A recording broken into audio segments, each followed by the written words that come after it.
አንዳንድ ጊዜ እግዚአብሔር ዝም ይላል እንጸልያለን በእግዚአብሔር ፊት ጸሎታችን የሆነ ግንብ ነጥሮ የሚመለስ ይመስል ዝም ነው ምንም ነገር የለም በእግዚአብሔር ፊት እንጮሃለን እግዚአብሔር ዝም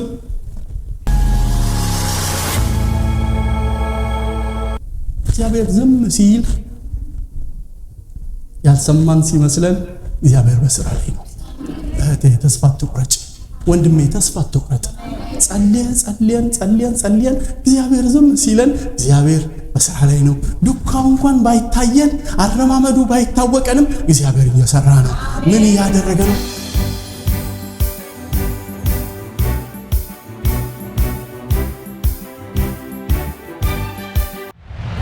ጌታ ትልቅ ነው እንደገና እንድናመልከው በእግዚአብሔር ፊት እንድንሆን ጌታን እንድናመልክ እድል ተሰጠን እድሜ ተጨመረልን እግዚአብሔር አምላካችን ይመስገን ሃሌሉያ አሜን ጌታ ትልቅ ነውና በእርሱ ምህረት በእርሱ ቸርነት ዛሬ ላይ ደረስን እግዚአብሔር ይመስገን ምን ይባላል አይደል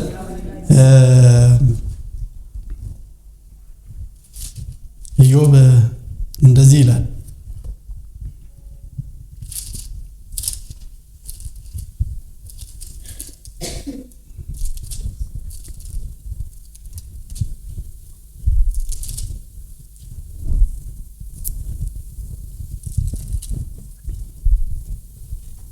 ኃይል የሌለውን ምንኛ ረዳኸው ብርታት የሌለውን ክንድህ ምንኛ አዳንኸው ጥበብስ የሌለውን ምንኛ መከርኸው ብዙ ዕውቀትንስ ምንኛ ገለጥክለት ይህንንስ ቃል በማን እርዳታ ተናገረ የማንስ መንፈስ ካንተ ዘንድ ወጣ ኃይል የሌለውን ምንኛ ረዳኸው ኃይል የሌለን ደካሞች ሆነን የተረዳነው በእግዚአብሔር ነው ኃይል የሌለን ሰዎች ደካማ የሆነን ሰዎች ኃይል የሌለውን ደካማ የሆነውን ሰው ምንኛ ረዳኸው ብርታት የሌለውን ሰው ብርቱ ነኝ የማይለውን ሰው ደካማ የሆነውን ሰው ክንድህ ምንኛ አገዘው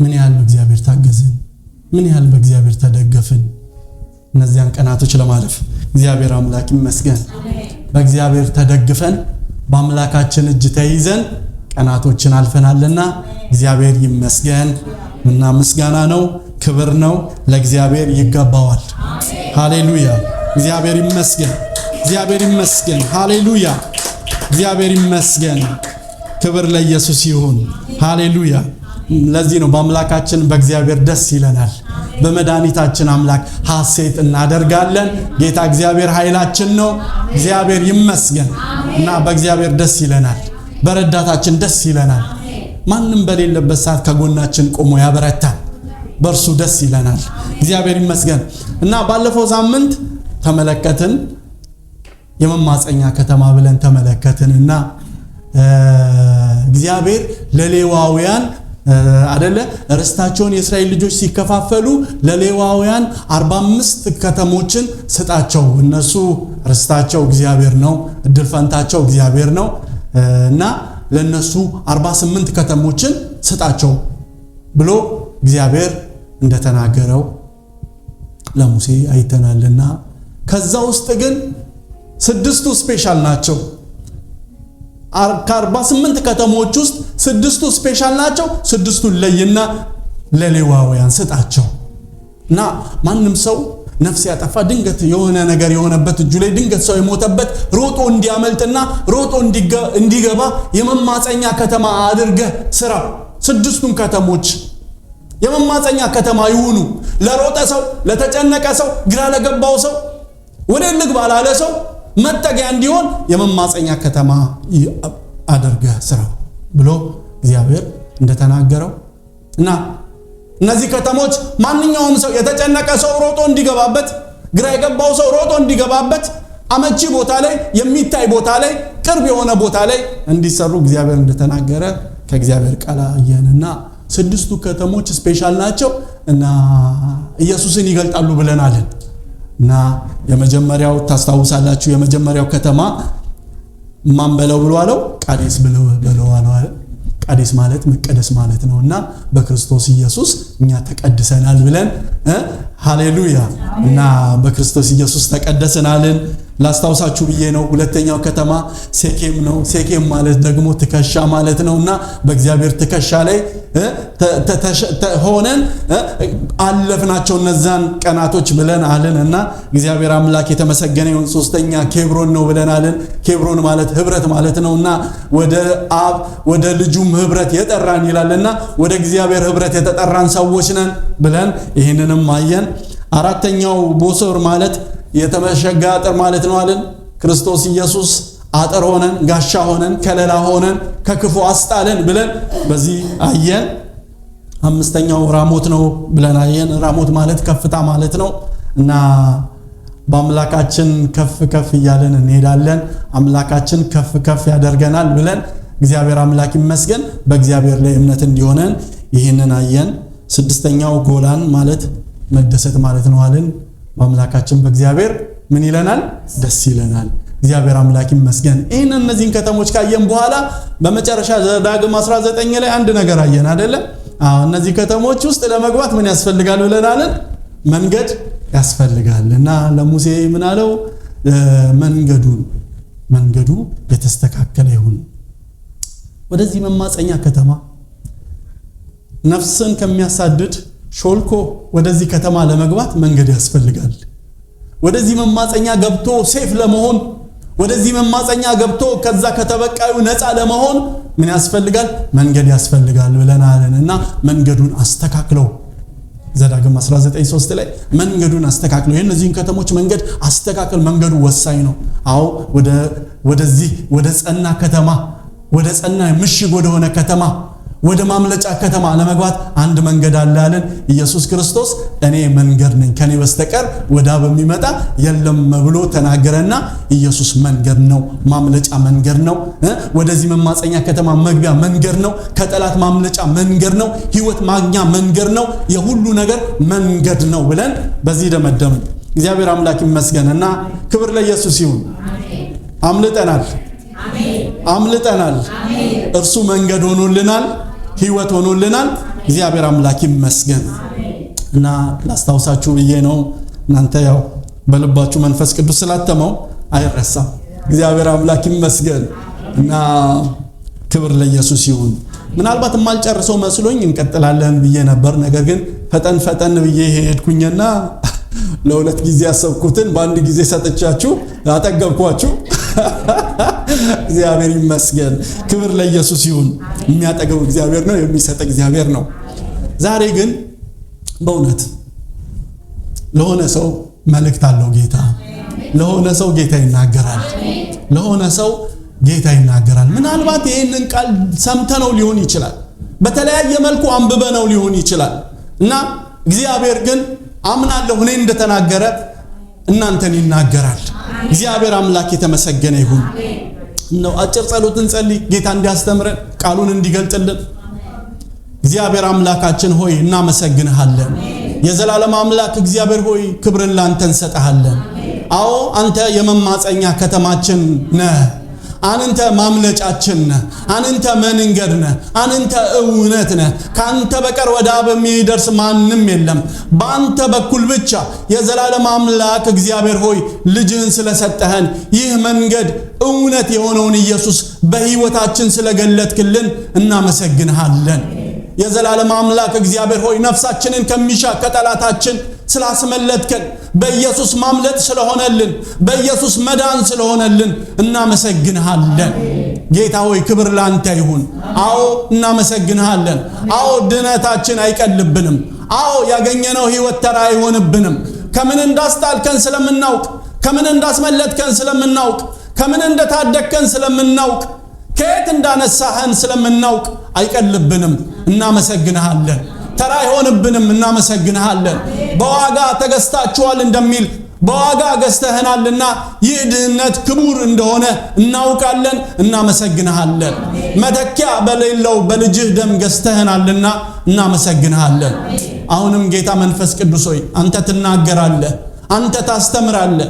ጌታ ሆይ ምናልባት ዛሬ በዚህ ጉባኤ ግራ ለገባው ለተጨነቀ ሰው የዘላለም አምላክ እግዚአብሔር ሆይ እባክህ መንገድህን አሳየኝ ለሚል ሰው የዘላለም አምላክ እግዚአብሔር ሆይ እባክህ እንድትናገረኝ እፈልጋለሁ፣ ለነፍሴ እንድትናገራት እፈልጋለሁ ለሚል ሰው አንተ ትናገራለህና የዘላለም አምላክ እግዚአብሔር ሆይ አንተ ተናገረን። አንተን ብቻ ልንሰማ እንወዳለን፣ ካንተ ብቻ ልንሰማ እንወዳለን። አንተ ስትናገር የዘላለም አምላክ እግዚአብሔር ሆይ የፈረሰው ነገራችን ይሰራል፣ ተስፋችን ይታደሳል። የዘላለም አምላክ እግዚአብሔር ሆይ ሰላማችን ይመለሳል፣ ደስታችን ይመለሳል። የዘላለም አምላክ እግዚአብሔር ሆይ በቃልህ እንጽናናለን። ጌታ ሆይ የሚያጽናናው ቃልህ ዛሬ ይምጣ። ካለንበት ሁኔታ የሚያወጣ ያንተ ቃል፣ ካለንበት ነገር የሚነቅለን ያንተ ቃል፣ ከቆምንበት ቦታ የሚያንቀሳቅሰን ሙቭ የሚያደርገን ያንተ ቃል፣ ያንተ መንፈስ ዛሬ ማለዳ በዚህ ጉባኤ ይገለጥ። ተናገረን። ድምጽህን አፍቆናል፣ ድምጽህን መስማት እንወዳለን። አቤቱ አንተ ተናገር። ክብርን ላንተ እንሰጣለን። በዚህ ስላለህ እናመሰግንሃለን።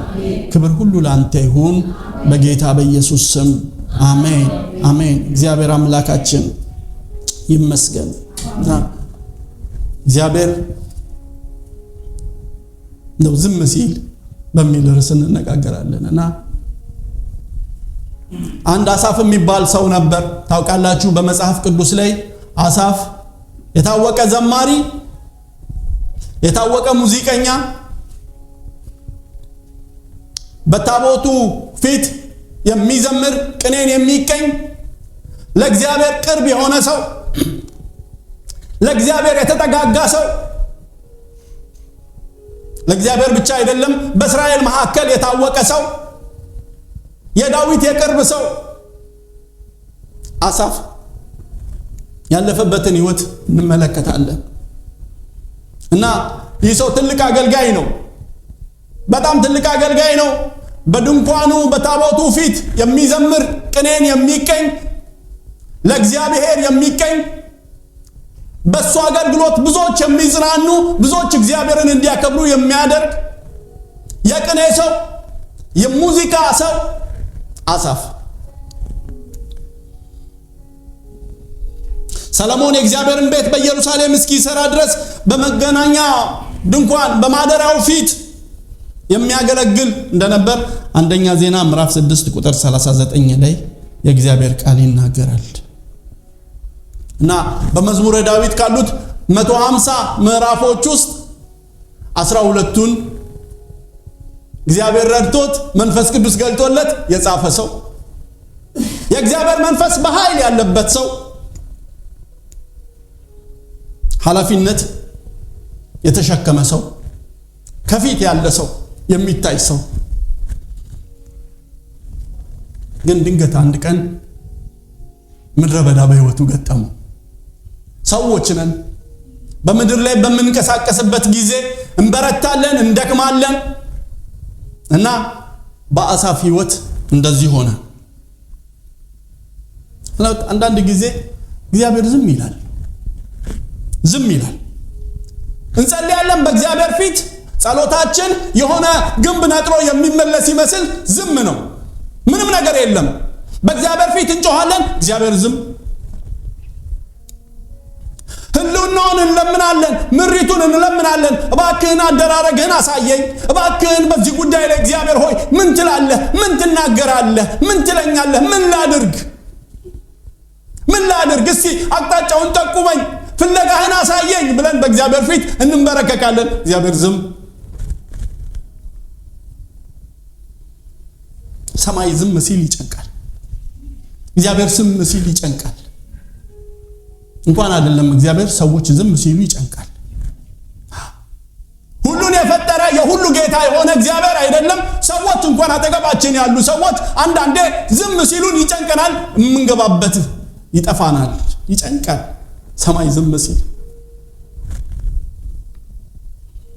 ዳዊት እንደዚህ ይላል መዝሙር 28 ላይ ቁጥር 1 ላይ አቤቱ ወደ አንተ ጣራለሁ ዝም ብትለኝ ወደ ጉድጓድ እንደሚወርዱት እንዳልመስል አንተ አምላኬ ዝም አትበለኝ እግዚአብሔር ዝም አትበለኝ የሆነ ነገር ተናገር እኔ ጮሃለሁ ወደ አንተ እጸልያለሁ ፊትህን እፈልጋለሁ መልስ እፈልጋለሁ ተናገረኝ እላለሁ እና ወደ አንተ ስጮህ እባክህን ዝም አትበለኝ ዝም ካልከኝ ወደ ሞት እንደሚሄዱ ወደ ጉድጓድ እንደሚሄዱ ሰዎች ሆናለሁ እባክህ እግዚአብሔር ሆይ ተናገረኝ ዝም አትበለኝ እና እግዚአብሔር ዝም ሲል ይጨንቃል ዳዊት ለዚህ ነው ዝም አትበለኝ የሚለው መዝሙር 143 ቁጥር 7 ላይ አቤቱ ፈጥነህ ስማኝ ነፍሴ አልቃለች ፊትህን ከኔ አትመልስ ወደ ጉድጓድ እንደሚወርዱ አልሁን ወደ ሞት እንደሚሄዱ አልሁን እባክህ ፊትህን ከኔ አትመልስ እባክህ ተናገር የሆነ ነገር በል እግዚአብሔር ሆይ ዝም አትበል ግን ግድ የለም ዝም አትበል ተናገር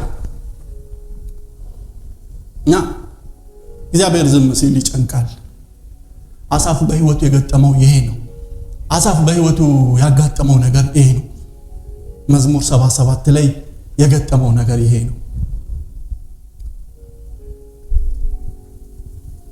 እና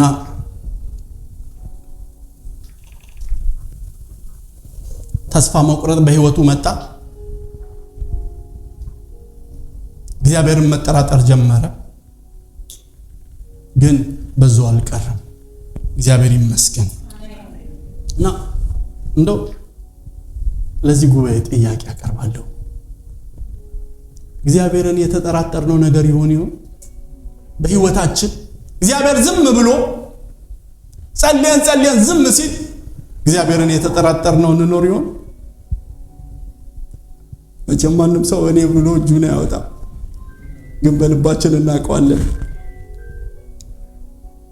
ዝምታው የበዛብን ሰዎች አለን እግዚአብሔር ዝም ያለን ዝምታውን ያበዛብን እንጮሃለን እግዚአብሔር ዝም ብሎ በዝምታው በቃ ምንድነው ብሎ የተጨነቅን ሰዎች አለን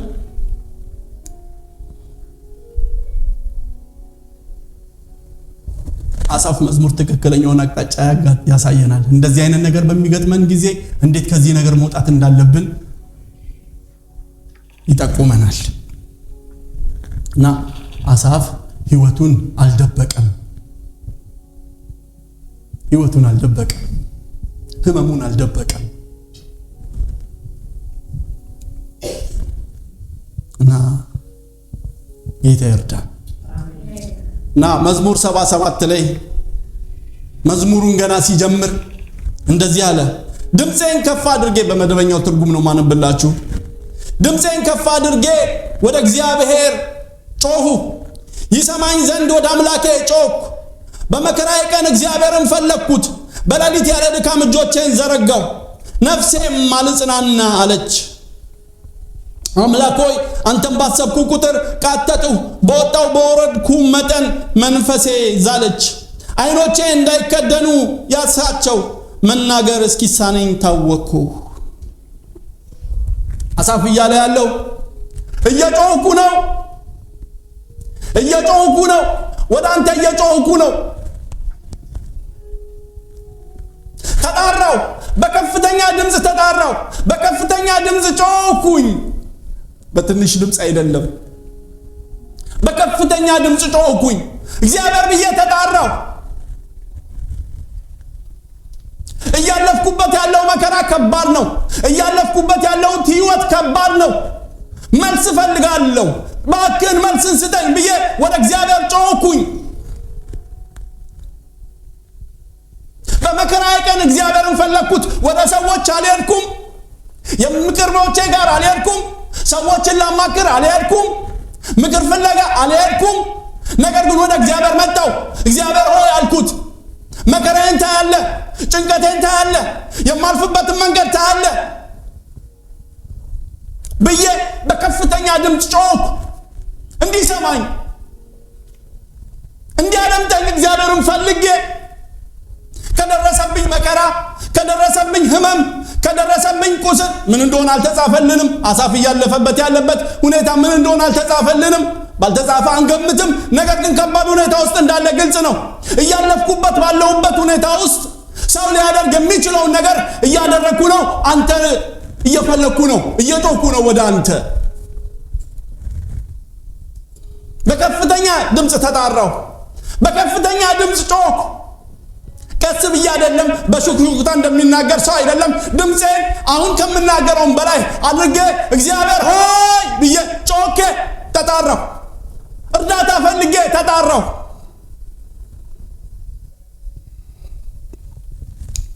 እሱ እኮ እንደዚህ ብሏል። እግዚአብሔር እኮ እንደዚህ ብሏል። ኢሳይያስ 65:24 ላይ እንዲህም ይሆናል ሳይጠሩ እመልስላቸዋለሁ፣ ገና ሲናገሩም እሰማለሁ እኮ ብሏል። ሳይጠሩኝ እመልስላቸዋለሁ። እንዴ እግዚአብሔር እሱ ራሱ ሳይጠሩኝ እመልሳለሁ ብሎ ተናግሮ ገና ሳይናገሩ አደምጣቸዋለሁ ብሎ ተናግሮ እኔ እየጮህኩ ነው። ነገሩ ይጋጫል። እሱ እመልሳለሁ ገና ሳይጠሩኝ እያለ እኔ ግን አብዝቼ በታላቅ ድምጽ ጮሃለሁ። መልስ የለም። አንደኛ ጴጥሮስ 3:12 ላይ የጌታ አይኖች ወደ ጻድቃን ናቸው፣ ጆሮቹም ለጸሎት ተከፍተዋል ይላል። አይኖቹ ወደ ጻድቃን ናቸው፣ ጆሮቹም ለጸሎት ተከፍተዋል። እግዚአብሔር ይሰማል። እኔ ጋር ግን ምንም ነገር የለም።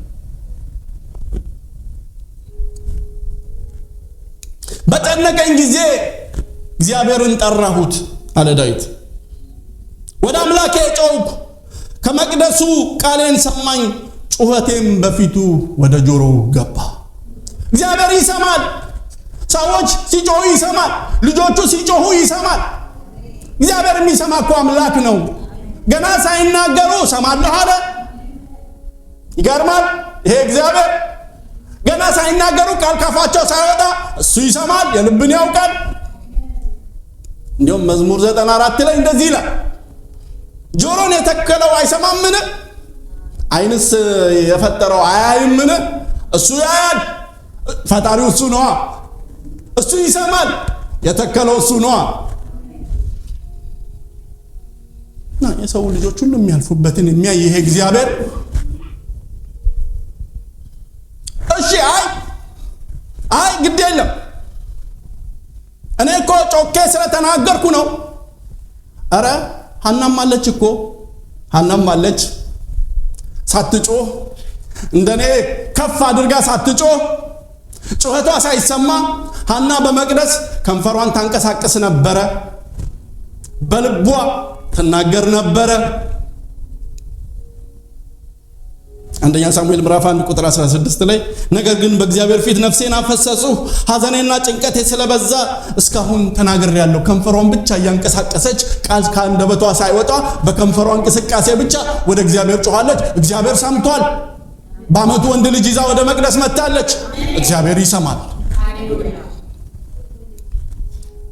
እና ይሰማል ጌታ። ሰው ስለ ጮኸም ሳይሆን በለስታ ከንፈር እያንቀሳቀሱ ሲናገር እሱ ይሰማል። አራቱም ማንቀሳቀስም ሳያስፈልግ በልብ የሚታሰበውን እኮ እሱ ያውቃል። አሳፍ ጋር ግን ስንመጣ የአሳፍ ለየት ያለ ነው። እንደዚህ ይላል፣ ከፍ አድርጌ ድምፄን ወደ እግዚአብሔር ጮኽኩ። ከፍ አድርጌ እግዚአብሔርን በመከራዬ እንዲረዳኝ ድምፄን ከፍ አድርጌ እርዳታህን እፈልጋለሁ፣ እገዛህን እፈልጋለሁ። ዛሬ ታስፈልገኛለህ። ከዚህ ነገር የምታወጣኝ አንተ ነህ። ከዚህ ካለሁበት መከራ፣ ከዚህ ካለሁበት ጭንቀት፣ ከዚህ ካለሁበት ሁኔታ ውስጥ የምታወጣኝ አንተ ነህ። ካንተ ውጪ ሌላ የሚያወጣኝ የለም ብዬ እግዚአብሔርን አምኜ ወደ እግዚአብሔር ጮኽ። ድምፄን ከፍ አድርጌ ጮኽ።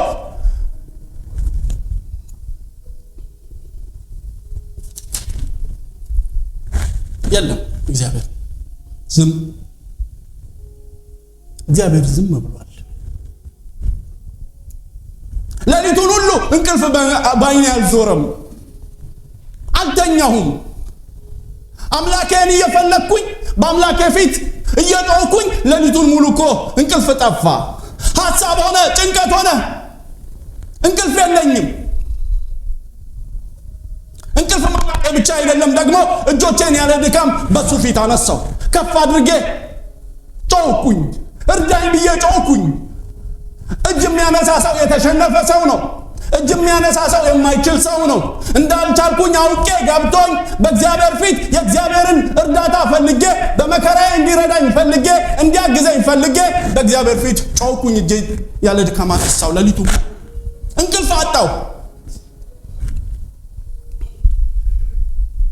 እግዚአብሔር የት ነው? በታላቅ ድምጽ ጮኬ አልመጣም። እጆቼን አንስቼ አልመጣም። በመከራዬም አልደረሰም። በጭንቀቴም አልደረሰም። ቃትታለሁ። ነፍሴ ትፈልገዋለች። መዛል ሆነ፣ መድከም ሆነ።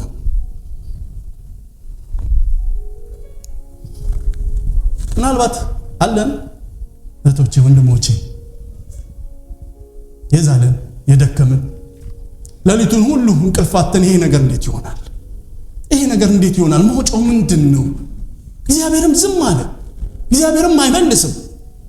አረ ምንድነው የሚሻለው? አረ ምንድነው የሚበጀው? እስከ መቼ ነው የኔ ጉዳይ? እስከ መቼ ድረስ ነው በዚህ ህይወት የምቀጥለው? እስከ መቼ ነው የኔ ነገር እንደዚህ ጭንቀት ሆኖ የሚቀጥለው? እስከ መቼ ነው እግዚአብሔር ዝም የሚለኝ? እስከ መቼ ነው እግዚአብሔር ኢንተርቬን አድርጎ በኔ ጉዳይ የማይመጣው? ስጸልይ ስጮህ እግዚአብሔር የማይመልሰው እስከ መቼ ነው? እስከ መቼ? አሳፍ እንደዚህ ይላል። አይ ኦኬ፣ እስካሁን ድረስ ጮክ ያለው እግዚአብሔር አልመጣም። እስቲ ቆይ አንድ ነገር ላድርግ አልኩና ይላል። የቀድሞውን ታምራት ማሰላሰል ጀመርኩ። የድሮውን ዘመን ማሰብ ጀመርኩ። የጥንቶቹን ዓመታት ማውጠንጠን ጀመርኩ። ዝማሬን በሌሊት አስታወስኩት። ከልቤም ጋር ተጫወትኩኝ። መንፈሴም ተነቃቃ። የድሮውን ዘመን አሰብኩት። አቤት የድሮውን ዘመን ሳስብ፣ አቤት እግዚአብሔር፣ የሚደንቅ እግዚአብሔር። በእኔና በሞት መካከል አንድ እርምጃ ቀረ ብዬ ተስፋ በቆረጥኩበት ሰዓት ድንገት መጥቶ ከሞት ያዳነኝ እግዚአብሔር። አቤት የእግዚአብሔር። በቃ ዛሬ መጨረሻው ነው፣ አንበሳውማ ጨረሰኝ ብዬ ስል የአንበሳውን አፍ የዘጋው እግዚአብሔር። የድሮውን ታሪክ ሳስብ አቤት ብዙ የሚመጣብኝ ነገር አለ። ባህሩን የከፈለ እግዚአብሔር፣ ያሻገረኝ እግዚአብሔር፣ የረዳኝ እግዚአብሔር፣ ከእቶን ከሚነደው እጥፍ ከነደደው እሳት ያዳነኝ እግዚአብሔር። አረ ስንት ይባላል። የቀድሞውን ሳስብ ብዙ ነገር ይመጣል። የቀድሞውን ዘመን ስናስብ ብዙ ነገር በውስጣችን ይመጣል። እግዚአብሔር እንዴት እንደረዳን፣ እንዴት እንዳገዘን፣ እንዴት እንዳሻገረን፣ እንዴት ሰው እንዳደረገን፣ እንዴት እዚህ እንዳደረሰን ስናስብ እንደነቃለን፣ እንገረማለን። አቤት እግዚአብሔር። አሳፍ የሚለው ጸለይኩ፣ ዝም አለ። እጄን አነሳሁ፣ ዝም አለ። እንቅልፍ አጣሁ፣ ዝም አለ። አይ ቆይ እንግዲያውስ አልኩኝና ወደ ኋላ መለስ ብዬ ማጠንጠን ጀመርኩኝ። ወደ ኋላ መለስ ብዬ ይሄ እግዚአብሔር ግን ምን አደረገ ብዬ ስል ይሄ እግዚአብሔር ባህር ከፈለ፣ ይሄ እግዚአብሔር አንበሳን አፍ ዘጋ፣ ይሄ እግዚአብሔር እሳቱን አበረደው፣ ይሄ እግዚአብሔር እንዲህ ነው ብያልኩኝ።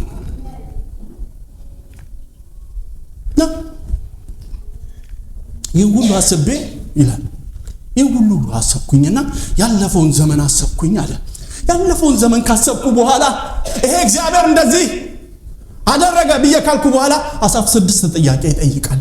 ከባባድ ጥያቄ 6 ጥያቄ ያስቀምጣል እዚሁ ላይ 77 ላይ ከደረሰበት መከራ ያለፈበት ካለበት ነገር እንዲህ ብሎ ይጠይቃል።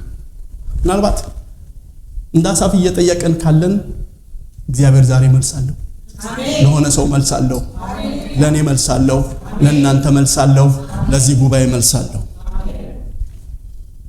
እንደዚህ ይላል የመጀመሪያው የአሳፍ ጥያቄ ቁጥር 6 ላይ በሌሊት ከልቤ ጋር ተጫወትኩ፣ ነፍሴንም አነቃቃኋት ካለ በኋላ የመጀመሪያውን ጥያቄ ያቀርባል። ለመሆኑ እግዚአብሔር ይጥላልን? ለመሆኑ ጌታ ለዘላለም በመደበኛው ትርጉም ለመሆኑ ጌታ እግዚአብሔር ለዘላለም ይጥላልን ብዬ ጠየቅኩ። ጌታ እግዚአብሔር ይጥላል እንዴ ብዬ ስጠይቅ ሃሌሉያ ሃሌሉያ አይ ሰቆቃወ ኤርምያስ 3:1 ላይ እንደዚህ ይላል፣ ጌታ ለዘላለም አይጥልምና ቢያሳዝንም እንደ ምህረቱ ብዛት ይራራልና የሚል ቃል ነው ያለው። አረ እግዚአብሔር የሚጥል ይመስላል፣ ነገር ግን የእግዚአብሔር ቃል ሲናገር ጌታ ለዘላለም አይጥልምና ቢያሳዝንም ምህረቱ ለዘላለም ነውና። አረ ጠየቅኩ ተጠራጠርኩኝ እኮ እግዚአብሔር አይረዳም እንደ ብዬ ያሰብኩና ጌታ ለዘላለም ይጥላል እንደ ብዬ ስል አይ እግዚአብሔር ለዘላለም አይጥልም። የማይጥል አምላክ አለን። የማይጥል አምላክ አለን። ነገር ዝም ቢል፣ ሁኔታ ዝም ቢል፣ ነገሮች ዝም ቢሉ፣ እግዚአብሔር ዝም ቢል የማይጥል አምላክ አለን። ጌታ ለዘላለም አይጥልም። አይጥልም። ቢያሳዝንም እንደ ምህረቱ ብዛት ይራራል። አይ ጌታ ይጥላል እንደ ብዬ ጠየቅኩና ይህንን መልስ አገኘሁ አለ። ሁለተኛው ጠየቀ፣ እንግዲህ ቸርነቱ አይጨምርምን? በመደበኛው ትርጉም እንግዲህ ዳግመኛ ቸርነቱን አያሳይምን? እንግዲህ በቃ በጎነትን አያሳይምን ብዬ ጠየቅኩ አለ። በቃ የእግዚአብሔር ነገር ይሄ ነው፣ ከዚህ በኋላ በጎ አይሆንም። የመጀመሪያው እግዚአብሔር ይጥላልን ብሎ ከጠየቀው በኋላ ከዛ በኋላ ደግሞ በቃ በጎነትን ከዚህ በኋላ የእግዚአብሔርን በጎነት አናይም ማለት ነው። መዝሙር 35 ላይ አይደለም፣ ቁጣው ለጥቂት ጊዜ ነው፣ ሞገሱ ግን ለዘላለም ነው፣ ለሕይወት ዘመን ነው። ለካ እግዚአብሔር ለዘላለም የሆነ ሞገስ አለው፣ ለዘላለም የሆነ በረከት አለው፣ ለዘላለም የሆነ ቸርነት አለው። ሶስተኛ ጥያቄ ያቀርባሉ። ለዘላለም ምህረቱ ለልጅ ልጅ ተቆረጠችን?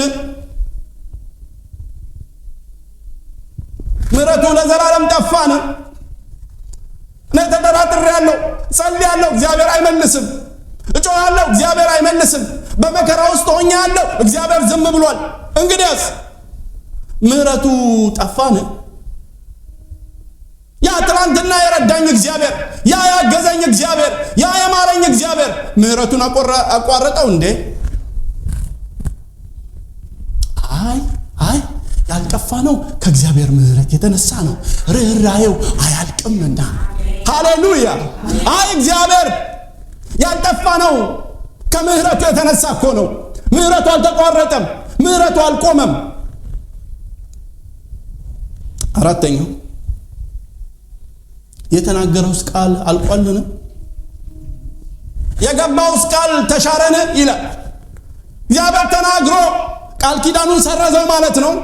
ተናግሮኝ ትገባለህ፣ ትሄዳለህ፣ ትወርሳለህ፣ ይሆንልሃል፣ ይሳካልሃል፣ ካንተ ጋር ሆናለሁ ብሎ ተናግሮኝ ቃሉን ረሳው እንደ እግዚአብሔር? ያለውበት ሁኔታ ስጸልይ አይመልስም፣ ስጮህ አይመልስም፣ እጄን ባነሳ አይመልስም፣ እንቅልፍ አጥቼ ሌሊቱን ሙሉ ብፈልገው አይመልስም። ሐሳብ ቀየረ እንደ እግዚአብሔር? ቃል ቀየረ እንደ እግዚአብሔር? ቃሉን ሻረው እንደ?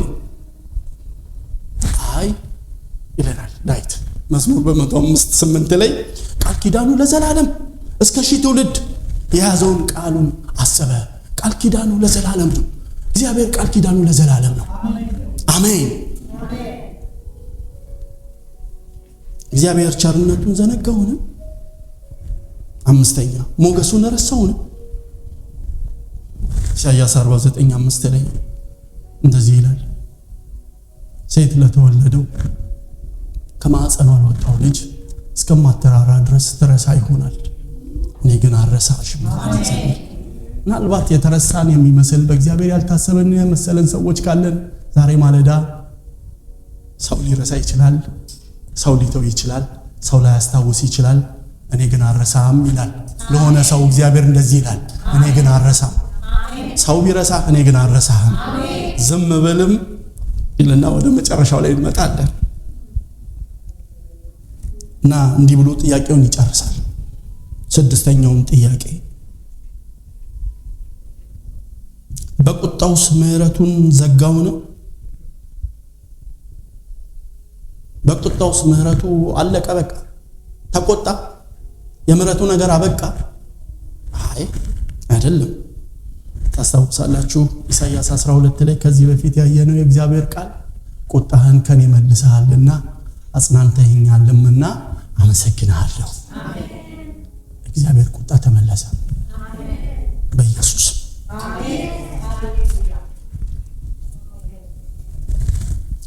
ና ጸለይክ እየደጋገምኩ ነው። እየጸለያችሁ ላላችሁ እግዚአብሔርን እየጠበቃችሁ ላላችሁ ጌታ ይመጣል እያላችሁ በርበር ለምታዩ ለእናንተ መልእክት ነው።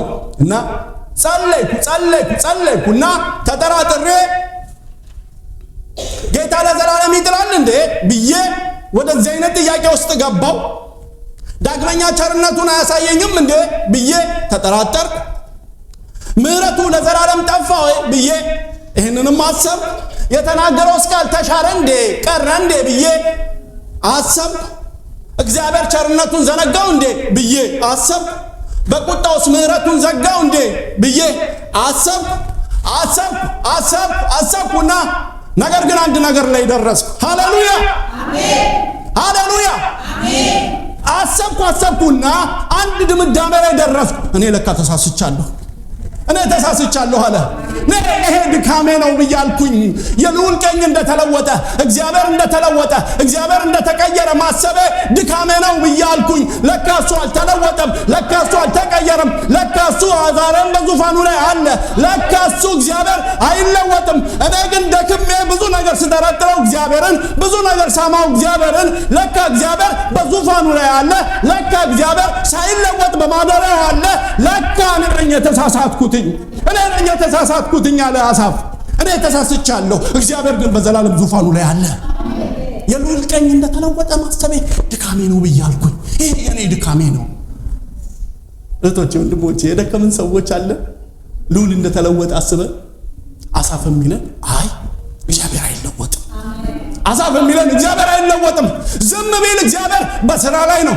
ዝም ቢል እግዚአብሔር ጸሎትን የመለሰ ባይመስል፣ እግዚአብሔር የተናገረ ባይመስል፣ እግዚአብሔር ያለ ባይመስል፣ እግዚአብሔር ዝም ቢል፣ ጸሎቴ ነጥሮ ቢመለስ፣ ጸሎቴ ዝም ቢባል፣ እግዚአብሔር ባይመልስልኝ፣ እግዚአብሔር እንደዚህ ባይለኝ፣ የሆነ ነገር ባይመጣልኝ፣ እግዚአብሔርን ብጠራጠረው አይ ይሄ የኔ ድካም ነው። ልዑል አልተለወጠም። እግዚአብሔር አልተለወጠም።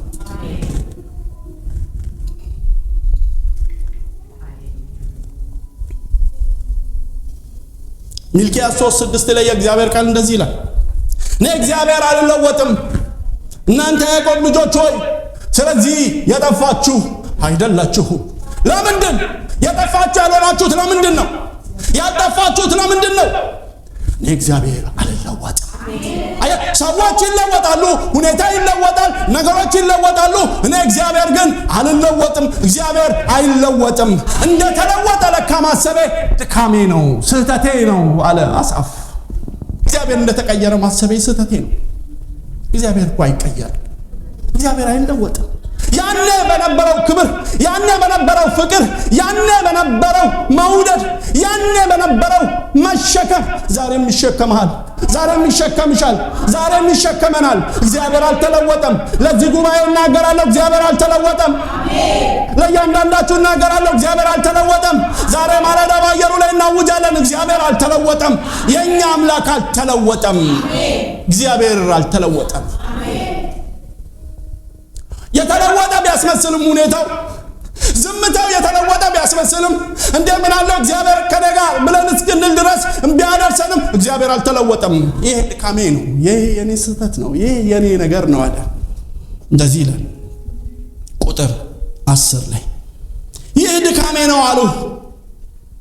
የልዑል ቀኝ እንደተለወጠ፣ የእግዚአብሔር እጅ እንደተለወጠ፣ የእግዚአብሔር እጅ እንደተቀየረ፣ እግዚአብሔር እንደተለወጠ ማሰቤ ይህ ድካም ነው። ከደረሰብኝ ነገር የተነሳ ነው፣ ግን ይህ ድካሜ ነው እና ስለዚህ እንደገና ተመለስኩኝ አለ አሳፍ። እግዚአብሔር አምላክ ይመስገን። ከዛን የእግዚአብሔርን ስራ አስታወስኩ፣ የቀደመውን ታምራት አስታውሳለሁ፣ ስራህን አሰላስላለሁ እና ድካሜን ተረዳሁት። እሱ ብሌም ያደርጋል እግዚአብሔርን። አይሰማም ይላል። እግዚአብሔርን ብሎ በእግዚአብሔር ላይ ይናገርና መጨረሻ ላይ ግን ኮንክሉድ ሲያደርግ ሲያደርገው ቁጥር 11 ላይ መጥቶ ሲያየው ሁኔታውን እግዚአብሔር አይለወጥም አለ። እግዚአብሔር አምላክ ይመስገን። እኔ ነኝ መንገድ የተሳሳትኩት፣ እኔ ነኝ ሁኔታውን የተሳሳትኩት፣ እኔ ነኝ የደከምኩት። ለካ እግዚአብሔር አይለወጥም፣ ለካ እግዚአብሔር አይቀየርም። ባንቺም ጉዳይ እግዚአብሔር አይቀየርም፣ ባንተም ጉዳይ እግዚአብሔር አይቀየርም። በዚህ ጉባኤ ጉዳይ እግዚአብሔር አይለወጥም። ያው እግዚአብሔር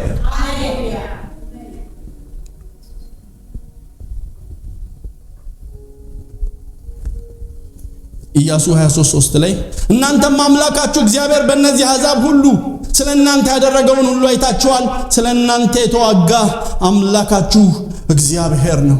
ወደ ኋላ መለስ ብዬ ሳስበው ለካ ስለኔ የተዋጋ እግዚአብሔር ነው።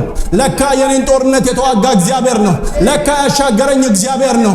ወደ ኋላ መለስ ብዬ ሳሰላስለው፣ ወደ ኋላ መለስ ብዬ ጉዳዩን ሳጤነው፣ ወደ ኋላ መለስ ብዬ እንዴት እዚህ ደረስኩኝ ብዬ ትናንትናዬን ስቃኘው፣ እንዴት ሆንኩኝ ብዬ ዛሬ እዚህ ለመገኘቴ ምክንያቱ ምንድነው? ዛሬ እዚህ ለመቆሜ ምክንያቱ ምንድነው? ዛሬ በእንደዚህ አይነት ህይወት ለመገኘቴ ምክንያቱ ምንድነው ብዬ ወደ ኋላ መለስ ብዬ ታሪኬን ስቃኘው። ለካ ከታሪኬ በስተጀርባ በመጀመሪያም የነበረው እግዚአብሔር ነው። ሃሌሉያ። ወደ ኋላ መለስ ብዬ ማውጠንጠን ጀመርኩ። ወደ ኋላ መለስ ብዬ ማየት ጀመርኩ። አሁን ታዲያ ስራውን ሳስብ፣ ታምራቱን ሳስታውስ ይላለው አምላክ ሆይ መንገድህ ቅዱስ ነው። ወደ ኋላ መለስ ብዬ ሳስብ፣ ወደ ኋላ መለስ ብዬ ሳስብ የማስበው አንድ ነገር ነው። የእግዚአብሔር ታላቅነት፣ የእግዚአብሔር ኃያልነት፣ የእግዚአብሔር ጀግንነት፣ የእግዚአብሔር ሁሉን ቻይነት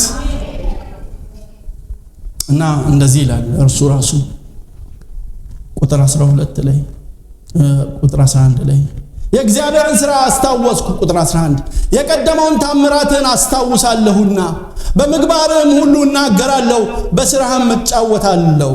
አቤቱ መንገድህ በመቅደስ ውስጥ ነው። እንደ አምላካችን ያለ ታላቅ አምላክ ማን ነው?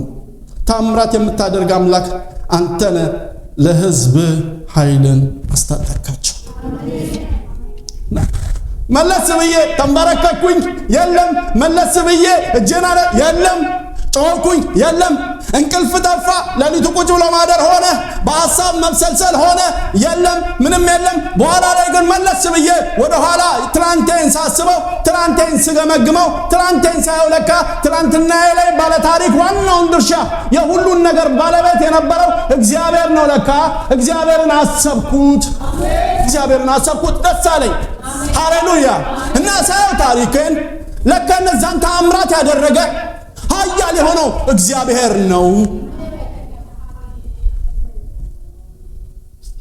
በኃይሉ የበረታ እንዳንተ ማን ነው ይላል። አሁን ድካሜን ተውኩት፣ ገብቶኛል። እግዚአብሔርን እንደዚህ ብዬ 6 ነጥብ አስቀምጬ እግዚአብሔርን መጠርጠሬ ስህተት እንደሆነ ገብቶኛል። ለካ የኔ አምላክ ኃይለኛ ነው። ለካ የኔ አምላክ ታላቅ ነው። ለካ የኔ አምላክ ጌታ ነው። ሃሌሉያ። በኃይሉ የበረታ እንዳንተ ማን ነው?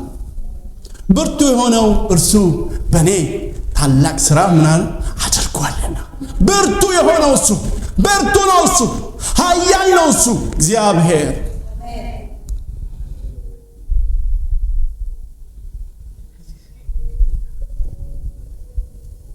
የያዕቆብንና የዮሴፍን ልጆች ሕዝብህን የተቤዠ አንተ ነህ። እና ወደ ማስተዋል መጥቼ ሳስበው ለካ ሕዝቡን የተቤዠ እግዚአብሔር ነው። ለካ ወደ ኋላ መጥቼ ታሪኩን ስመረምረው፣ ለካ ወደ ኋላ መጥቼ ነገሩን ስመለከተው ለካ ሕዝቡን የተቤዠ፣ ሕዝቡን የመራ፣ ሕዝቡን በደረቅ ባህር ያሻገረ እግዚአብሔር ነው። አቤት የእግዚአብሔር ኃይል! ወደ ኋላ መለስ ብዬ ሳየው ሕዝቡን በመከራ ሰዓት ደርሶ ያዳነ ለካ እግዚአብሔር ነው። መዝሙር 147 ቁጥር 5 ላይ ጌታችን ታላቅ ነው፣ ኃይሉም ታላቅ ነው፣ ለጥበቡም ቁጥር የለው። ጌታችን ታላቅ ነው። ወደ ኋላ መለስ ብዬ ሳይ ታሪኮች የሚነግሩኝ የእግዚአብሔርን ታላቅነት ነው። ሁኔታዎች የሚነግሩኝ የእግዚአብሔርን ታላቅነት ነው። ወደ ኋላ መለስ ብዬ ሳስብ አንደኛ ዜና ምዕራፍ 29 አውጥተን እናነባለን።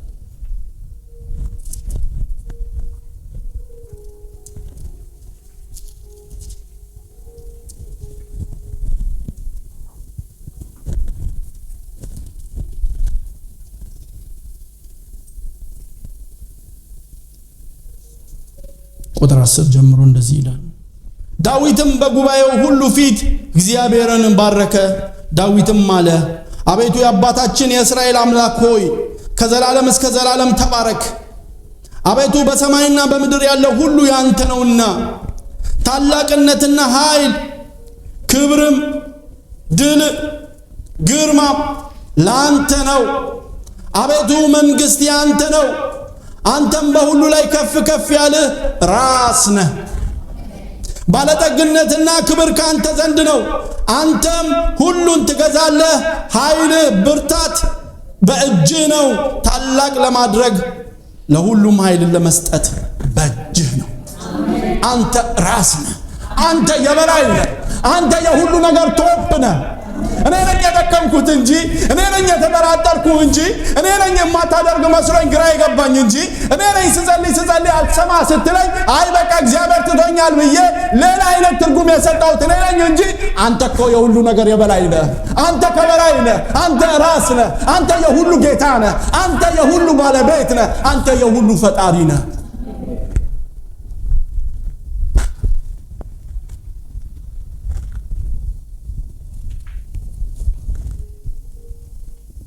ቁጥር 15 ያዕቆብንና የዮሴፍን ልጆች ሕዝብህን በክንድህ አዳንካቸው። አቤቱ ውሆች አዩ፣ ውሆችም አይተውህ ፈሩ። ጥልቆችም ተነዋወጡ፣ ውሆችም ጮኹ። ዳመኖችም ድምፅን ሰጡ፣ ፍላጾችም ወጡ። የነጎድጓድ ድምፅ ባውሎ ነበረ፣ መብረቆችም ለዓለም አበሩ።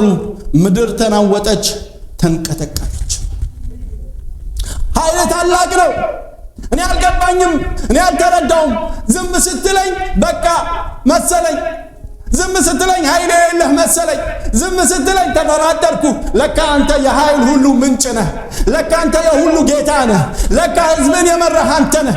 ለካ ሕዝብን ያሻገርክ አንተ ነህ። ለካ የመራሃቸው አንተ ነህ። ለካ ከዓለቱ ውሃ ያፈለቅክ አንተ ነህ። ሕዝብን ሰማያዊ መና የመገብክ አንተ ነህ። ሕዝብን እየመራህ አሻግረህ ያስገባሃቸው አንተ ነህ። አንተ ታላቅ ነህ። የነጎድጓድ ድምፅ ባውሎ ንፋስ ውስጥ ተሰማ። መብረቅህ ዓለምን አበራው። ምድር ራደች፣ ተንቀጠቀጠች። ልጆችን ነፃ ለማውጣት ስትል ሰማያትን አንጎዳጎድክ። ልጆችን ነፃ ለማድረግ ስትል ሰማያትን አንጎዳጉደ መብረቅን ልከህ መጣ። ወደ ኋላ ዞር ብዬ ሳስበው ይሄንን እረዳለሁ። ወደ ኋላ ዞር ብዬ ሳስበው የእስራኤልን ልጆች እንዴት እንደረዳ እረዳለሁ፣ አያለሁ። አረበን የሚሆን ደርሰህ እኮ ብዙ ጊዜ ረድተኸኛል እና ይህንን አስባለሁ።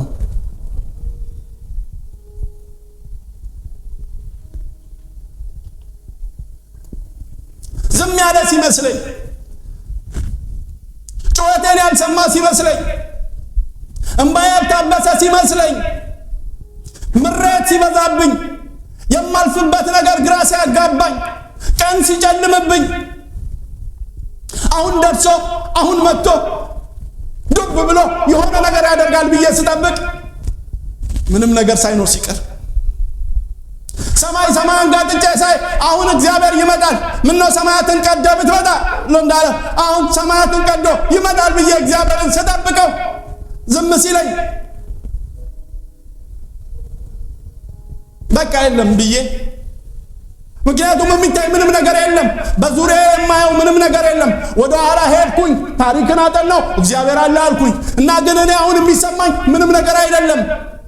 አይታየኝም፣ እርምጃው አይታየኝም፣ አመጣጡ አይታየኝም፣ የሆነ ነገር እያደረገ እንደሆነ አይሰማኝም ብዬ ስል ብለሽ እያልሽ ከሆነ ብለን እያልን ከሆነ እየጸለይን ወደ እግዚአብሔር እየጮህን ምንም ነገር የሌለ ሲመስል ጸጥ ጭጭ ሲል አሳፍ እንደዚህ ይለናል። ዛሬ ማለዳ እንደዚህ ይለናል።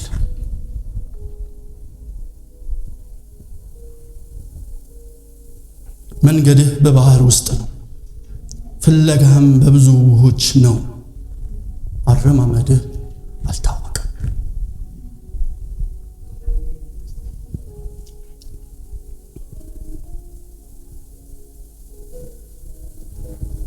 ኮቴ የለም፣ የሚታይ ነገር የለም። የለም። አረማመድህ አልታወቀም። እኔ ያለፍኩበት ያለውበት ነገር አለ። ሰማይ እያየሁ አለ። ከዛን ደግሞ ዞር ብዬም ሳይ እግዚአብሔር አደረገ ብዬ የሆነ ነገር እንኳን አንስቼ ይሄው እግዚአብሔር አደረገ ብዬ እንዳልን እንኳን ኮቴው የለም፣ እርምጃው የለም፣ እማየው ምንም ነገር የለም፣ የሚታየኝ ምንም ነገር የለም ብዬ ለላሰብኩና ለካ አንተ መንገድ በውሃ ውስጥ ነው። ኮቴ ሳይታይ እርምጃ ሳይታይ በውሃ ውስጥ አልፈህ መስራት ትችላለህ። ለካ ነኝ ያልሰማሁ እንጂ አንተ እኮ በስራ ላይ ነህ። ለካ ነኝ እንጂ ያላየሁ አንተ እኮ እየሰራህ ነው ስራዬን። ለካ ስራዬን እየሰራህ ነው። ለካ ነገሬን እያቀናህ ነው። ለካ ጉዳይን እያሳካህ ነው። እኔ ነኝ ያልታየኝ፣ እኔ ነኝ ያልተመለከትኩት፣ እኔ ነኝ ደካማ የሆንኩትኝ፣ እኔ ነኝ የተጠራጠርኩ እንጂ አንተ እኮ እየሰራህ ነው። አንተ እኮ እያቀናህ ነው። አንተ እኮ እየተከልክ ነው። አንተ እኮ እያቆምክ ነው። አንተ እኮ እየደገፍከኝ ነው። ኮቴ አይታይም። አዎ አረማመድህ አይታወቅማ። ኮቴ የለህማ። እንደ ሰው እኮ አሻራት ነገር ግን አንተ እኮ እየሰራህ ነው። ጉዳይን እየሰራህ ነው። እህቴ ጉዳይሽ እየተሰራ ነው። ወንድሜ ጉዳይህ እየተሰራ ነው። የማታየው ነገር ቢሆንም ኮቴ ባታይም ፉትፕሪንት ባታይም የሆነ ነገር ባታይም እግዚአብሔር ግን በስራ ላይ ነው። ያንተን ጉዳይ እግዚአብሔር እየሰራ፣ ያንቺን ጉዳይ እግዚአብሔር እየሰራ፣ ጉዳያችንን የጂም ቸርች ጉዳይ የእያንዳንዳችንን ጉዳይ እንደ ቤተ ክርስቲያን እግዚአብሔር እየሰራ ነው።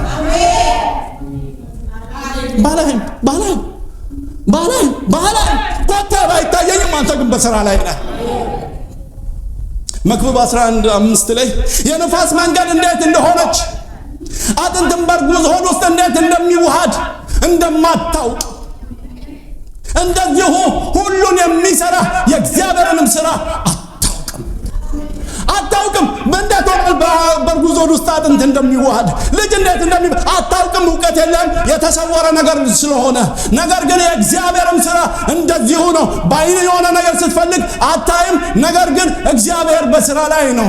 ደመናም አታዩም፣ ነፋስም አታዩም። ይሄ ሸለቆ ግን ውሃ ይሞላል። የሚታይ ነገር የለም። የሚታይ ደመና የለም። የሚታይ ዝናብ የለም። የሚታይ ንፋስ የለም። ነገር ግን እግዚአብሔር ሸለቆውን ይሞላዋል። ዱካን ፈለኩ እና ግራ ገባኝ። ለካ አንተ እየሰራህ ነው። ግራ ገባኝ። ለካ እግዚአብሔር በስራ ላይ ሆነ ነው። ዝም ስትለኝ አይ እንደተውከኝ፣ እግዚአብሔር እንደተለወጠ፣ ምህረቱን እንደረሳሁ፣ ምህረቱ እንደተቆረጠ፣ ፍቅሩ እንዳበቃ ገመትኩ። እግዚአብሔር እንደጣለ ገመትኩኝ፣ ጠረጠርኩኝ። ነገር ግን ለካ ከዛ በዘለለ ሁኔታ ዝም ብለህ ኮቴ ሳታሳይ፣ ኮቴ ሳይሰማ ስራዬን እየሰራህ ነው። እግዚአብሔር ስራችሁን እየሰራ ነው። እህቶቼ ጉዳያችሁን እያቀና ነው። እንዲህ ብሎ ይጨርሳል። እኔም እንዲህ ብዬ ልጨርስ። በሙሴና በአሮን እጅ ሕዝብህን እንደ በጎች መራቸው። በሙሴና በአሮን እጅ ሕዝብህን እንደ በጎች መራቸው። እኔ አልገባኝም ተትቻለሁ ብያለሁ። ለካ እኔ አልገባኝም ትተኸኛል ብያለሁ። እኔ አልገባኝም ጸሎቴን አልመለስክም ብያለሁ። እኔ አልገባኝም አልሰማኸኝም ብያለሁ። እኔ አልገባኝም ምህረት ተቆርጧል ብዬ ገምቻለሁ፣ ጠርጥሬያለሁ። አንተ ግን ኮቴ ሳይታወቅ በስራ ላይ ነህ። ለካ አንተ ግን እንደ እረኛ እየጠበከኝ ነው። ለካ እረኛ በጎቹን እንደሚጠብቅ፣ በጎቹን እንደሚያስወጣ እንደሚያስገባ እረኛ ሆነ ለካ እየጠበከኝ ነው። አሁን ተረዳው። አሁን ገብቶኛል። አሁን አውቄያለሁ። እግዚአብሔር የሕዝቡ እረኛ ነው። እግዚአብሔር የልጆቹ እረኛ ነው። እግዚአብሔር ጠባቂ ነው። አሜን ሃሌሉያ። አልገባኝም፣ አልተረዳሁም። ሕዝብህን እንደ በጎች መራቸው። አንተ እረኛ ሆነ ለካ እየመራሽ ያለው እግዚአብሔር፣ ለካ እረኛ የሆነ እግዚአብሔር ነው። ሃሌሉያ። እግዚአብሔር ዝም ሲል ያልሰማን ሲመስለን እግዚአብሔር በስራ ላይ ነው። እህቴ ተስፋ አትቁረጭ፣ ወንድሜ ተስፋ አትቁረጥ። ጸልየን እግዚአብሔር ዝም ሲለን እግዚአብሔር በስራ ላይ ነው። ዱካው እንኳን ባይታየን፣ አረማመዱ ባይታወቀንም እግዚአብሔር እየሰራ ነው። ምን እያደረገ ነው? እግዚአብሔር ልጆቹን እንደ እረኛ ሆኖ እየጠበቀ ነው። ከክፉ ጠላት እየጠበቀ ነው። ከሚነጥቅ ጠላት እየጠበቀ ነው።